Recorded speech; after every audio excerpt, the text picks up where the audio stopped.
Nah, sekarang contohnya lah, pada studi kasus ya, pada contoh misalkan bunuh diri. Kalau di dalam filsafat Islam, bunuh diri itu merupakan sebuah ketidakadilan. Ketidakadilan terhadap siapa? Terhadap dirinya sendiri. Ya, jadi manusia tidak adil terhadap jiwanya. Ya, dan ketidakadilan manusia kepada dirinya itu adalah sebuah dosa, adalah sesuatu yang buruk, gitu ya. Tapi di dalam peradaban yang menganggap bahwa orientasi pendidikan itu pada masyarakat, bukan pada individu, gitu ya. Itu kasus bunuh diri itu dianggap sebagai ketidakadilan. Tapi bukan ketidakadilan terhadap individu sebagai seorang manusia, tapi ketidakadilan terhadap negara. Kenapa? Karena mengurangi salah satu bagian dari unsur ekonomi yang sumber ekonomi negara, gitu loh ya. Ya, alasannya adalah karena menghilangkan hak dari pelayanan sebagai warga negara. Nah, kalau di dalam Islam, kita punya satu filosofi yang lain, gitu ya. Jadi yang namanya anggota tubuh yang ada pada diri manusia itu sesuatu yang dipinjamkan. Jadi konsepnya kan pinjaman, gitu ya. Manusia itu dipinjami waktu, dipinjami nyawa, dipinjami kesempatan, dipinjami pikiran, dipinjami harta, kekayaan, itu kan konsepnya kan nanti akan dimintai pertanggungjawaban, termasuk jasad manusia, gitu loh ya. Nah, ketika terjadi dalam kasus bunuh diri itu misalnya gitu kan, itu dianggap sebagai ketidakadilan terhadap diri sendiri. Kenapa? Karena pada hakikatnya semua anggota tubuh manusia, termasuk nyawanya, itu adalah titipan, bukan milik manusia, yang nanti akan dimintai pertanggungjawaban terhadap apa yang sekarang dititipkan itu, gitu ya. Jadi, apa tujuan pendidikan dalam perspektif Islam? Tujuan pendidikan dalam perspektif Islam itu bersifat religius. Jadi sifatnya memang religius, bukan sekuler, gitu ya. Tidak bisa dipisahkan antara tujuan-tujuan yang sifatnya spiritual dengan tujuan-tujuan intelektual, tidak bisa dipisahkan. Jadi tujuan pendidikan Islam bersifat religius, tetapi agama yang dimaksud di dalam Islam bukan bersifat personal, melainkan juga secara inheren bersifat sosial dan kultural. Artinya apa? Di dalam agama itu tidak, di dalam Islam, dalam filsafat Islam itu aspek dimensi sosial, dimensi kebudayaan itu bukan bukan dua hal yang dipisahkan dari dimensi agama, tapi menyatu, gitu loh ya, menyatu.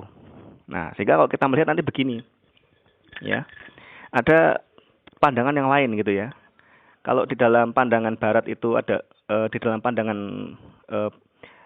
Barat itu menganggap bahwa pendidikan adalah miniatur dari masyarakat dan tokohnya adalah John Dewey. Kalau di dalam pemikiran Al-Atas beda. Pendidikan adalah miniatur manusia, gitu ya. Jadi kalau di dalam filsafat Barat kita sering mendengar bahwa orientasi utama pada masyarakat, kalau di dalam filsafat Islam orientasi utama adalah pada manusia. Nah, sehingga nanti ketika kita merumuskan visi universitas atau perguruan tinggi di dalam Islam, sebelumnya kenapa kok orientasi di dalam filsafat pendidikan Islam itu kok lebih berorientasi pada lembaga atau institusi pendidikan tinggi? Kenapa? Gitu ya. Jadi tujuan karena